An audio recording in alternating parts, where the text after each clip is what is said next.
Assalamualaikum warahmatullahi wabarakatuh. Halo semuanya, jumpa lagi dengan saya Chow Sing Sing, kurator dari Podcast Horror Night Story.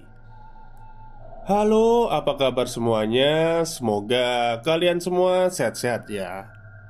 Dan seperti biasanya pada malam hari ini, saya kembali dan akan membawakan sebuah kisah mistis untuk kalian semua. Kisah mistis kali ini saya datangkan dari tweet Twitternya Mas Rama Atmaja, yang menceritakan tentang seorang lelaki yang mempunyai indera ketujuh, atau ya bisa dibilang IndiHome lah ya. Seperti apa kisahnya? Mari kita simak. Sebelum perumahan itu berdiri, mereka lebih dulu ada di situ. Namanya Ferdi. Tidak seperti orang pada umumnya. Dia memiliki kelebihan bisa melihat mereka. Jujur saja, setiap kali dia melihat mereka, dia merasa tidak nyaman. Waktu tidur berkurang. Saat ingin menjernihkan pikiran dengan cara liburan, semua itu tidak bisa terlepas sejenak dengan bertemu dengan mereka. Jika boleh memilih, Ferdi lebih baik menjadi orang normal pada umumnya.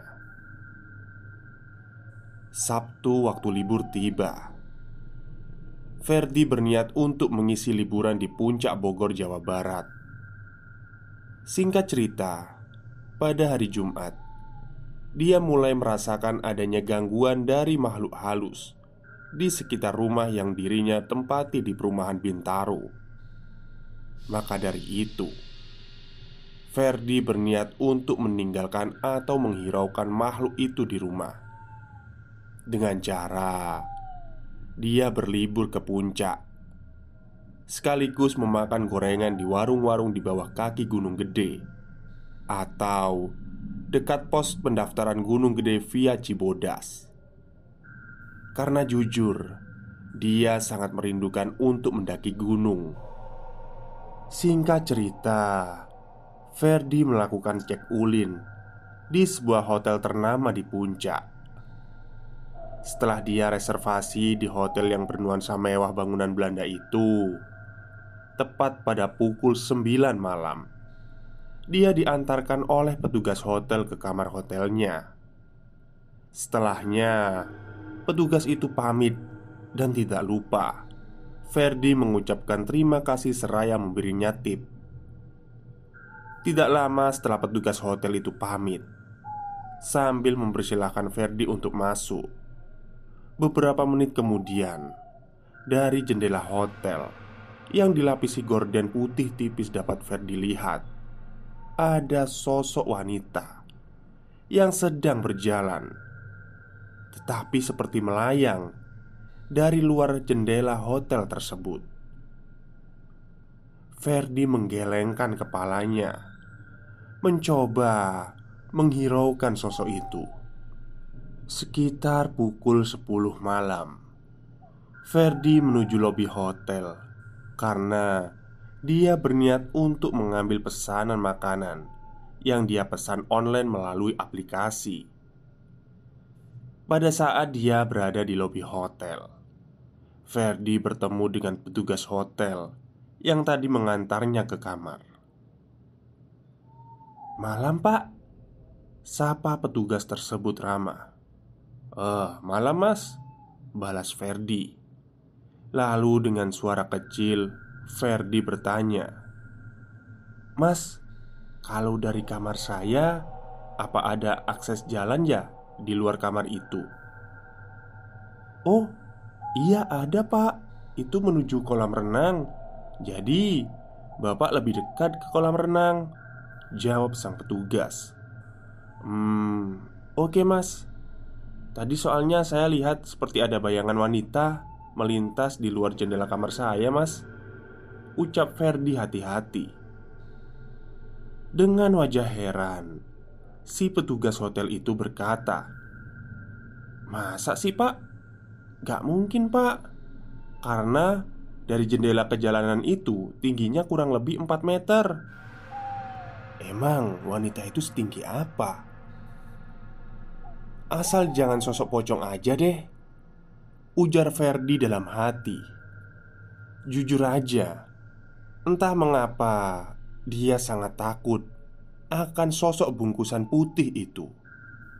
Bisa-bisa dia lari tunggang langgang jika melihat sosok pocong.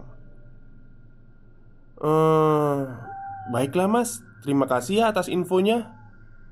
Ferdi berpamitan dengan petugas hotel itu karena makanan yang dirinya pesan sudah tiba. Masih dengan wajah bingung dan heran, si petugas hotel itu menjawab dengan terbata-bata, baik pak," sambil menggaruk kepalanya. Tidak mau ambil pusing, Ferdi memilih lebih peduli dengan perutnya yang sudah berbunyi pertanda lapar sejak mobilnya keluar dari tol Ciawi tadi. Ferdi masuk ke kamarnya dan mulai menyantap makanan yang dirinya pesan tadi. Seraya melihat tayangan televisi kabel yang memang setiap hotel biasa sediakan. Selesai makan dan menghabiskan beberapa batang rokok malam itu, Ferdi mencoba untuk tidur karena pagi harinya dia akan berencana ke warung dekat base camp Gunung Gede. Tapi kali ini dia hanya bermain saja, bukan ingin mendaki ke Gunung Gede. Tepat pukul 2 malam, ketika Ferdi tengah tidur di hotel, dia merasakan dadanya sesak sehingga sulit bernafas, seperti ada yang menindihnya. Dia mencoba berucap istighfar dalam hati, dan seketika itu dia terbangun dengan keringat yang membasahi bajunya. Jika kita pikir-pikir, tidak mungkin berkeringat di cuaca puncak yang sangat dingin, ditambah lagi AC kamar. Ferdi tahu itu gangguan dari sosok wanita yang dirinya lihat di luar jendela tadi.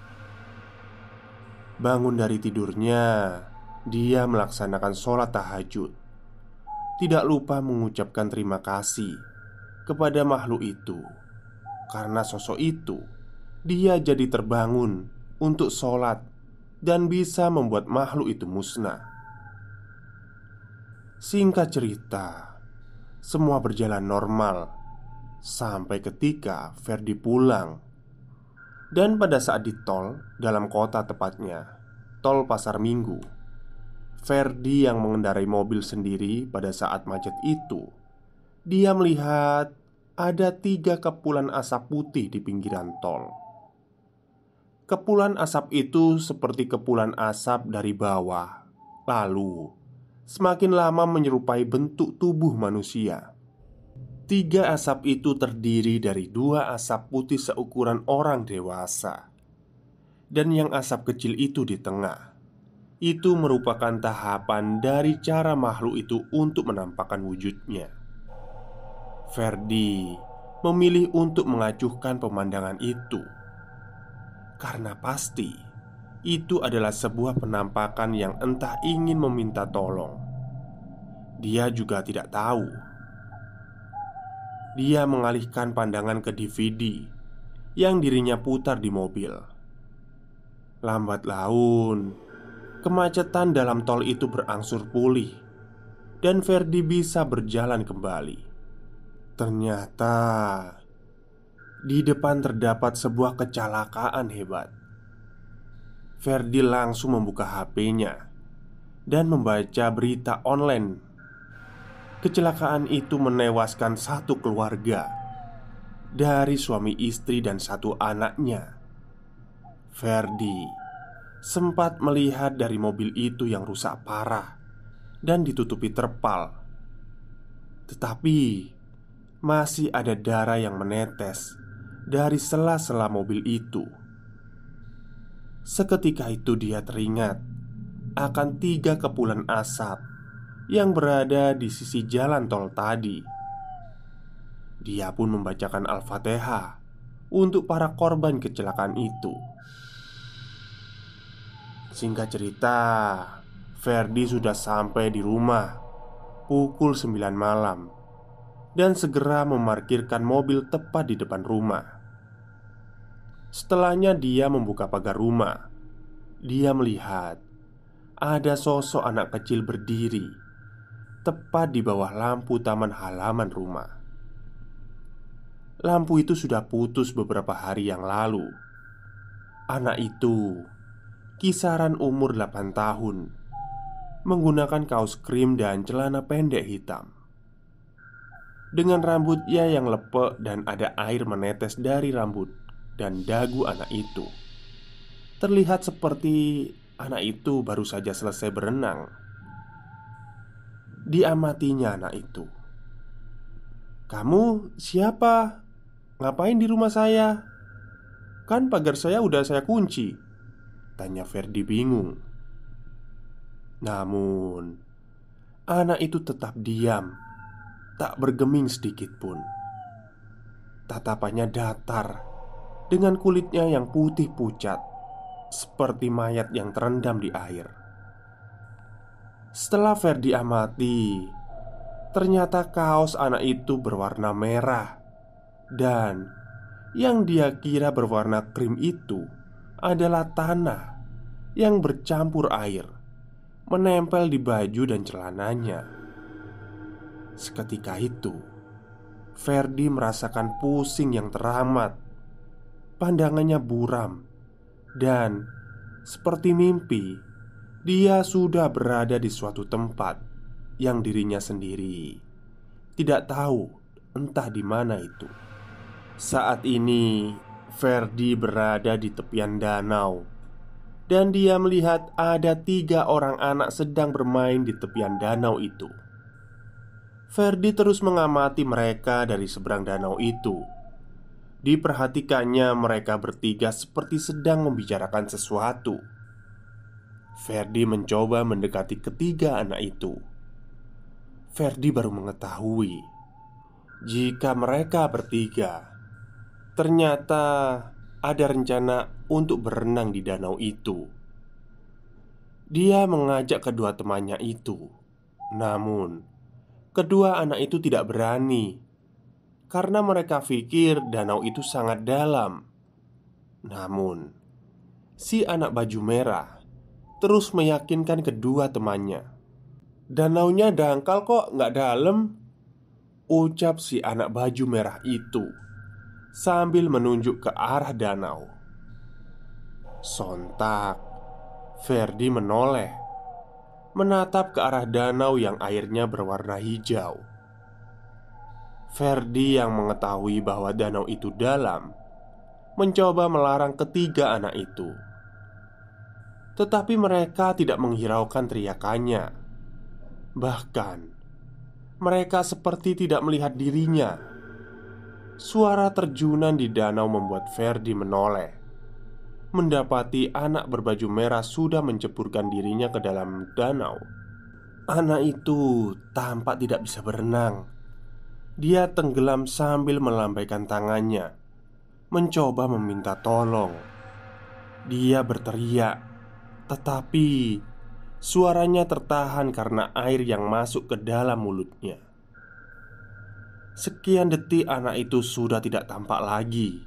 Dan kedua teman anak itu berlari dari lokasi mencari bantuan. Ferdi yang khawatir akan keadaan anak itu mencoba mencari anak itu dengan ranting kayu yang dia celupkan ke dalam danau. Namun seketika orang-orang beramai-ramai mendatangi danau itu, sehingga mereka menabrak tubuh Ferdi. Ferdi merasakan ada yang aneh. Dari sekian banyak orang yang ada di pinggir danau itu, tidak ada satu orang pun yang melihat dirinya. Hingga Ferdi melihat seperti ada orang yang melarungkan nampan atau wadah berisikan kopi hitam, bunga kopi, dan kue-kue seperti jajanan pasar. Saat itu juga Ferdi melihat ada yang keluar dari dalam danau itu, seperti tubuh anak manusia. Bajunya merah penuh lumpur, dan kulitnya sudah sedikit membengkak dan pucat. Ferdi ingat bahwa anak itu adalah anak yang berdiri dekat lampu taman halaman rumahnya. Seketika itu, semua manusia di situ bergerak menjadi cepat seperti kita sedang menonton kaset film yang dipercepat. Ferdi mencium seperti bau minyak kayu putih. Dan itu ternyata bau minyak kayu putih yang dioleskan oleh tetangganya dan satu security kompleks ke hidung Ferdi. Ferdi sangat terkejut karena mereka berkata bahwa dirinya pingsan di depan rumah.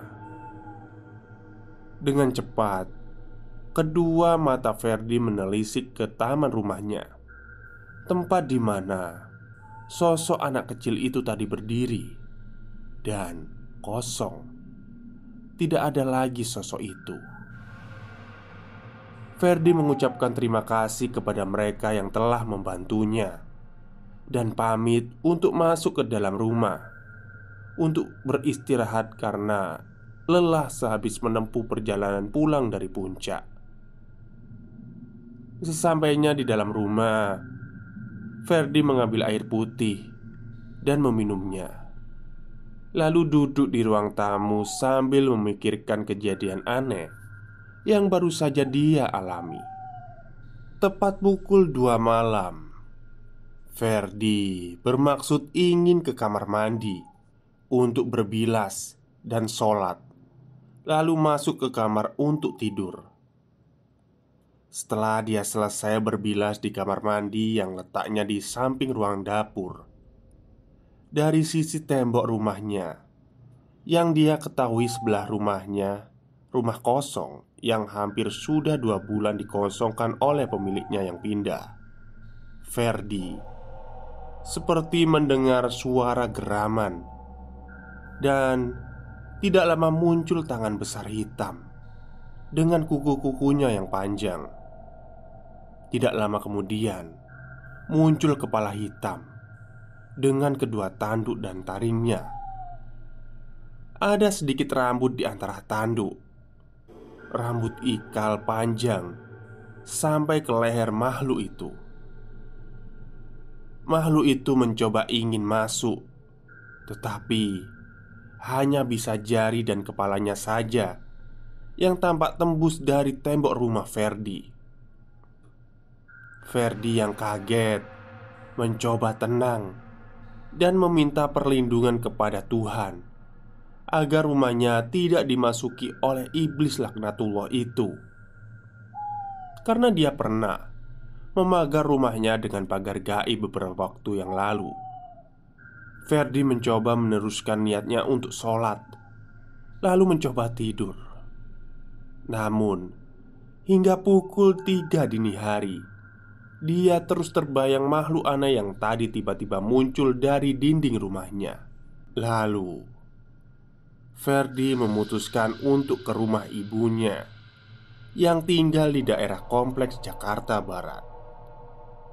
Ketika dia keluar rumah dan berjalan menuju mobil, dari atas genteng rumahnya, dia mendengar ada suara geraman yang tadi dia dengar di kamar mandi. Di saat dia mendongak ke atas untuk mengecek suara itu, ternyata makhluk hitam bertanduk itu ingin kembali masuk ke rumahnya, tetapi tetap saja tidak bisa. Sosok itu duduk di ujung atap genteng rumah. Tubuh makhluk itu hitam dan sangatlah besar, dengan kakinya yang panjang menjulur. Ferdi bergegas masuk ke dalam mobil. Ketika dia sudah ada di dalam mobil, sosok anak kecil basah kuyup yang pernah dia lihat muncul kembali di bawah lampu taman halaman rumahnya. Dia melambaikan tangan. Dapat Ferdi lihat mimik wajah anak itu sangat sedih sekali. Nampak seperti meminta tolong. Tetapi kembali Ferdi melihat makhluk besar di atas atap rumahnya yang tampak seperti marah ke arahnya. Dihiraukannya kedua makhluk itu dan bergegas. Dia menghidupkan mobil dan segera menuju rumah sang ibu. Sesampainya Ferdi di rumah ibu, Ferdi segera memarkirkan mobilnya di garasi rumah ibu. Jadi, rumah ibu Ferdi itu klaster tidak ada pagarnya. Ferdi tidak perlu turun untuk membuka pagar lagi. Setelah mobilnya terparkir, dia bergegas masuk ke dalam rumah yang ternyata tidak dikunci. Ada kakak Ferdi yang sedang duduk di ruang tamu. Lalu dia berkata, "Datang juga kamu? Kenapa? Habis diajak main jalan-jalan ke masa lalu ya?" Ferdi menjawab, "Iya nih kak." Ferdi kasih sedikit gambaran tentang kakaknya. Kakak Ferdi itu sering dimintai tolong sama orang-orang untuk memindahkan makhluk halus yang mengganggu manusia. Ya, bisa dikatakan dia dapat berkomunikasi dengan para makhluk halus. Ferdi mencoba menceritakan tentang sosok yang ia temui di rumahnya sendiri.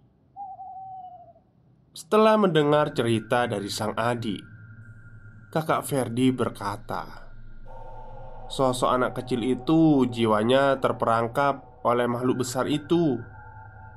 Anak kecil itu mencoba berkomunikasi dengan kamu karena kamu bisa lihat dia. Jadi dia mencoba untuk minta tolong sama kamu untuk membebaskan jiwanya dari makhluk jahat itu. Oh gitu ya kak, jawab Ferdi. Aku nggak mungkin berani kak untuk membebaskan anak itu dari makhluk serem itu. Melihatnya saja aku sudah ngeri. Apalagi kalau sampai aku berhadapan dengan makhluk besar itu, sambung Ferdi. Iya sih, bisa-bisa nanti kamu bertukar posisi sama anak kecil itu. Anak kecil itu bebas, malah jiwa kamu yang ditahan sama makhluk itu, jawab kakaknya lagi.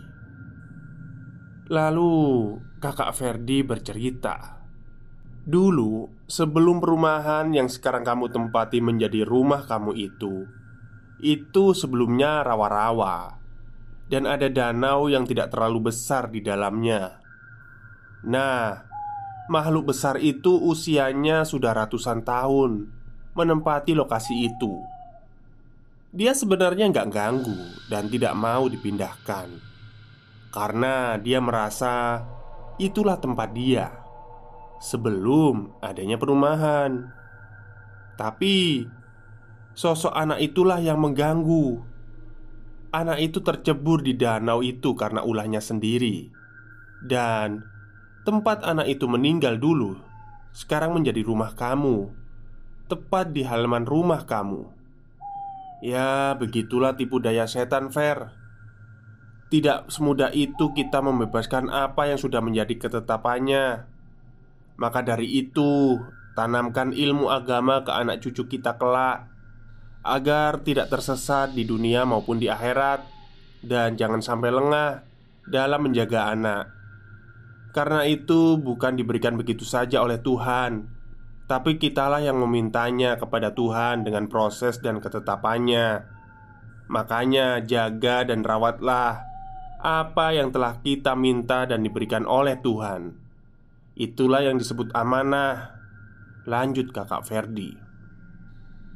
Tapi aku kasihan sama sosok anak kecil itu kak. Rohnya tidak seharusnya di situ tempatnya, ujar Ferdi. Ya udah, kamu keluar rumah lalu kamu lihat di seberang rumah ibu deh. Ferdi menuruti ucapan sang kakak. Dia bergegas keluar dan melihat ada sosok anak kecil yang tadi dia jumpai di rumahnya di kompleks Bintaro. Tetapi kali ini penampilan anak itu berubah. Bajunya rapi, tidak basah, rambut serta badannya kering. Dia tersenyum dan melambaikan tangan seketika, dan dia menghilang seperti cahaya putih terbang ke atas langit. Lalu Ferdi kembali masuk ke dalam rumahnya dan berbicara kepada kakaknya. "Kak, anak kecil itu tadi ada di depan rumah, tapi kok penampilannya beda ya?" Kakak Ferdi tersenyum dan menjawab, "Itu karena niat tulus dari hati kamu yang berniat untuk melepaskan dia. Kamu baru niat aja, dia sudah bebas dari cengkeraman makhluk itu. Itulah keutamaan sholat, Fer. Apa yang mengganjal di hati kamu, Tuhan mencoba membebaskannya." "Aduh, ya udah kak, aku mau wudhu dulu," ucap Ferdi, karena memang sudah masuk waktu subuh saat itu. Maka cukuplah Tuhan menjadi penolong kami, dan Tuhan sebaik-baiknya sandaran, yaitu Tuhan cukup bagi orang yang bertawakal kepadanya dan berlindung kepadanya. Barang siapa yang beroyal kepadanya dan meminta pertolongannya, serta menyerahkan segala urusan kepadanya, maka Tuhan akan melindunginya dengan penjagaan dan naungannya. Catatan: nama sosok hitam besar dan bertanduk tidak dituliskan oleh sang penulis, karena sama saja kita akan memanggilnya ke tempat kita. Tamat. Baik, itulah akhir cerita pada malam hari ini. Cerita dari tweetnya Mas Rama Atmaja. Terima kasih Mas Rama Atmaja sudah diizinkan untuk membacakan tweetnya ya di podcast Horror Next Story. Jadi kalau saya baca ini sepertinya Ferdi dan keluarganya ini memang ada keturunan IndiHome ya. Apalagi kakaknya tuh kayaknya sangat sakti tuh, bisa berkomunikasi dengan makhluk. Kalau Ferdi kan hanya bisa melihat, tapi nggak tahu juga sih entah bisa komunikasi atau enggak. Oke, mungkin itu saja pada malam hari ini yang bisa saya sampaikan. Semoga kalian suka. Kurang lebihnya saya mohon maaf. Wassalamualaikum warahmatullahi wabarakatuh.